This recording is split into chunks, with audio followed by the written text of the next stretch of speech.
কাজের নিষেধ, এই কাজটি গোটা উম্মতের কাজ। আল্লাহ পাক কোরআনে কারীমের ভিতরে অন্যত্র বলেন এই কাজটি শুধু উম্মতের নয়, এই কাজটি দলেরও কাজ। ওয়ালতাকুম মিনকুম উম্মাতুন ইয়াদউনা ইলাল খায়র ইয়া'মুরুনা বিল মা'রুফি ওয়া ইয়ানহাউনা আনিল মুনকার উলাইকা হুমুল মুফলিহুন।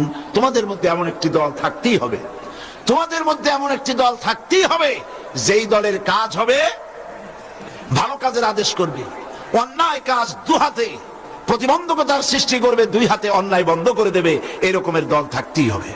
এই কাজটি উম্মতের কাজ, কাজটি দলের কাজ। সূরা লোকমানের মধ্যে এসে আল্লাহ পাক বলছেন কাজটি হলো ব্যক্তিরও কাজ। সূরা লোকমান, হযরতে লোকমান হাকিম তার ছেলেকে